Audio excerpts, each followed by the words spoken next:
Halo teman-teman yang berbahagia, berjumpa kembali dengan saya Dr. Andri, spesialis kedokteran jiwa, dan istri saya Dr. Feby. Halo. Saat ini kami sedang berada di Zurich, Switzerland, dan saya mau membahas tentang mindful eating ini. Jadi banyak teman-teman yang mungkin suka bertanya, saya kok katanya makannya sedikit tapi kok nggak kurus-kurus nih. Padahal kalau kita lihat menu kita hari ini, ya teman-teman boleh lihat nih, ini lumayan ya, saya tuh makannya pagi, ini makan pagi, dan ini istri saya juga ada telurnya ada telur rebus dan telur scramble egg, ada potatoes, dan ada 2 tomat ya, belum lagi ditambah dengan ini ada muesli, kemudian ada yogurt plain. Oh, ini bukan muesli ya, sama buah. Nah, ini ada di sini ya. Nah, pertanyaannya banyak teman-teman nih gini. Pertama, makan obat psikiatri katanya bikin gemuk. Memang betul, ada sebagian yang bisa bikin gemuk kalau misalnya obat psikiatri itu. Jadi nambah air gitu. Tapi sambil makan aja nggak apa-apa. Makan ya? Iya. Kira-kira kenapa ya kok ada orang yang katanya seringkali, ini perempuan terutama, katanya makannya tuh sedikit tapi kok gemuk. Kenapa tuh? Biasanya karena nomor satu, rata-rata kita itu nggak sadar yang dibilang makan sedikit itu ternyata mungkin mereka nggak benar-benar catat sedikit itu ternyata banyak, dan mungkin beneran sedikit tapi apa yang dimakan itu adalah makanan penyimpan semua, alias karbohidrat semua atau lemak tidak sehat semua, yang dimana itu memang gampang banget bikin kita naik berat badan, apalagi kalau udah di atas 35 tahun metabolisme mulai melambat, cepet banget. Jadi itu yang sering kali. Jadi memang kita harus benar-benar tahu mana makanan yang adalah makanan pembakar atau protein dan lemak sehat, dan mana makanan yang penyimpan karbohidrat atau lemak tidak baik gitu. Kalau sarapan itu sebenarnya kan ada orang yang, saya sendiri kan juga pernah bilang sama teman-teman saya tuh intermittent fasting kalau di rumah ya. Jadi makannya itu terakhir jam 9, baru makan lagi setengah 2 siang. Boleh nggak sih? Itu katanya bagusnya buat nurunin berat badan. Tapi kita nih kan juga makan pagi nih sekarang kalau lagi jalan-jalan ini. Gimana? Boleh aja kalau intermittent fasting kan memang mungkin nggak harus kita jalanin terus gitu kan. Memang kalau kita udah biasa intermittent fasting kan biasanya tuh kita pagi nggak terlalu lapar ya kan.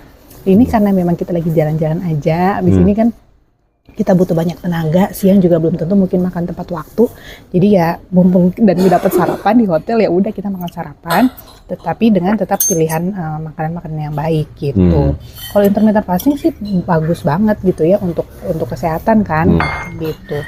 Laki-laki, perempuan, apalagi yang udah punya masalah kesehatan khusus kayak diabetes gitu kan, atau yang cancer pun itu bagus banget katanya untuk intermittent fasting gitu.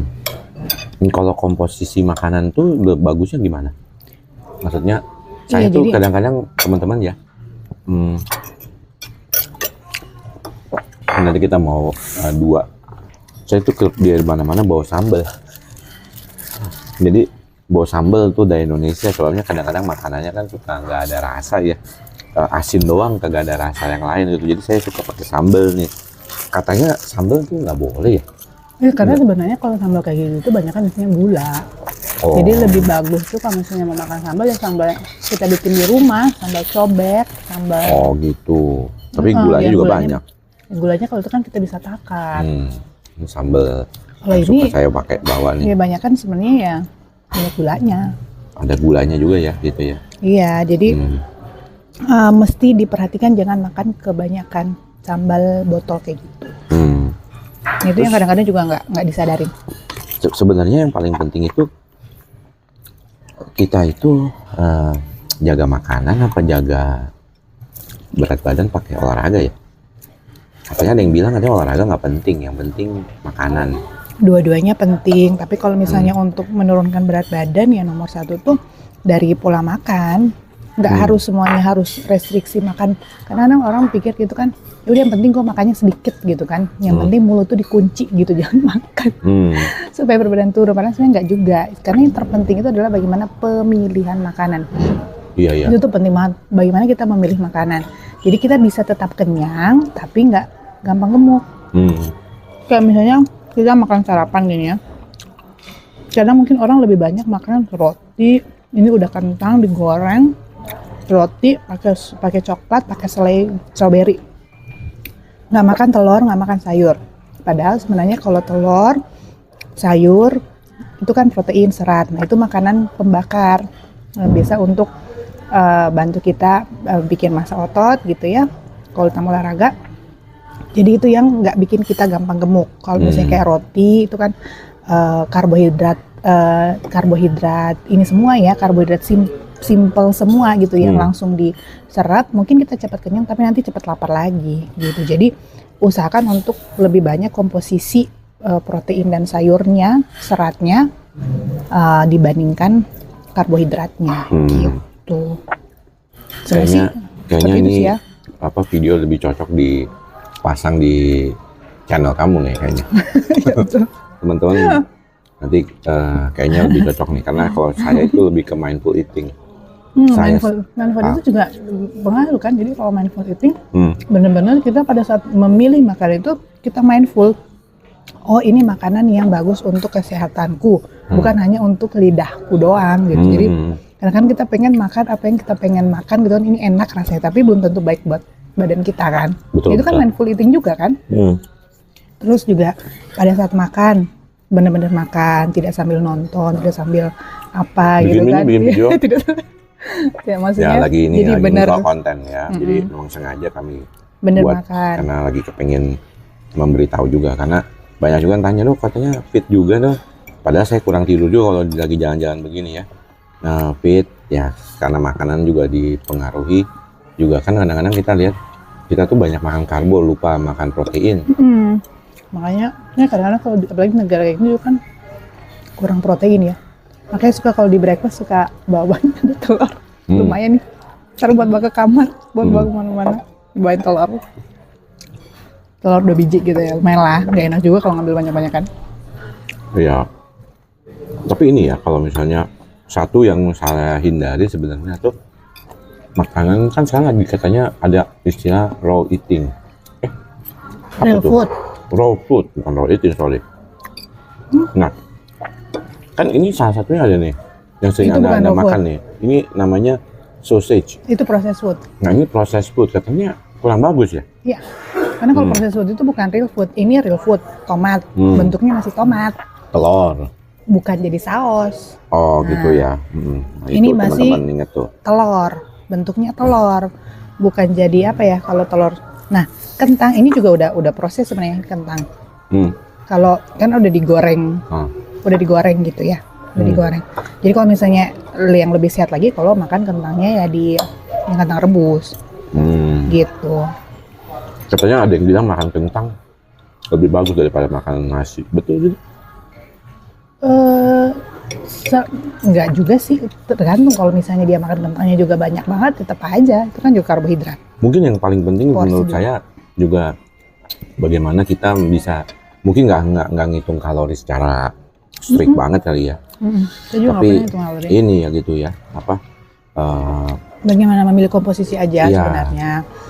Karena kalau misalnya kita udah makan protein lebih banyak, biasanya kita tuh lebih kenyang. Jadi udah nggak kepengen yang lain-lain lagi. Ini udah kenyang ya? Mau makan yang lain bisa, tapi biasanya tuh ya kita abis ini misalnya mau makan roti, cobain gitu, ambil yang kecil satu gitu, atau nggak bagi 2 gitu. Jadi jadi udah ya udah nggak terlalu craving pengen semuanya dimakan. Satu yang mungkin paling ditanya itu sebenarnya kalau misalnya pengen kurus tuh gimana ya sekarang ya? Katanya kan banyak tuh influencer olahraga, food juga gini. Dan itu paling sering pusing dah, banyak aturan ini gitu ya. Tapi ini sih pendapat saya Bu, mungkin juga salah ya. Kalau menurut saya sih diet itu dia jalanin mending yang cocok gitu, yang paling cocok buat dia gitu ya. Karena kalau enggak menderita, kalau menderita kita jadi stres. Akhirnya malah nggak bagus. Menurut kamu gimana? Ya kalau aku juga punya prinsip diet itu adalah pola makan yang memang sebaiknya kita jalanin, yang bisa kita jalanin seumur hidup dan memang baik buat kesehatan kita. Jadi bukannya yang strict banget dibatasin semuanya makanan gitu, tapi yang kita tahu bagaimana porsi yang benar gitu, jenis yang benar, jadi kita udah tetap makan gitu, nggak kelaparan, tapi dengan pilihan makanan yang benar gitu. Dan masih bisa tuh misalnya kita mau makan es krim misalkan gitu ya, masih bisa gitu, cuman ya jangan setiap hari gitu kan, terus ada caranya juga gitu. Caranya gimana? Ada triknya. Jadi sebaiknya kita makannya itu setelah makan kenyang, misalnya setelah makan siang. Jadi memang kadar gula darah kita memang udah lagi tinggi gitu kan, memang lagi semakan, kita makan es krim. Dan pada saat kita udah kenyang kan biasanya kita nggak akan makan terlalu banyak. Jadi 1 scoop bagi 2 cukup gitu. Yang penting udah coba. Atau cara lain lagi adalah ketika kita makan karbohidrat gitu ya, misalnya lagi snacking gitu ya, kita campur pakai protein atau serat. Jadi misalnya pakai kacang almond atau apa. Jadi sih kadang suka bawa kacang almond kemana-mana gitu. Jadi supaya di buku yang saya baca gitu ya tentang glukos itu, ketika kita campur dengan protein, makanan karbo itu tuh insulin spike-nya itu nggak terlalu tinggi. Jadi lebih flat gitu. Itu lebih nggak nyimpen lemak lah gitu ya prinsipnya. Baiklah teman-teman, udah 11 menit ternyata. Berarti kita tadi ngabisin makanan lebih cepat saya ya daripada istri saya nih. Makan juga perlu lebih lambat. Nah itu dia, saya suka cepat-cepat sih makannya. Bisa keburu-buru Salah kadang-kadang. satu ini mindful itu kan gitu, makannya Iya. lebih supaya ini juga dikunyah dengan baik.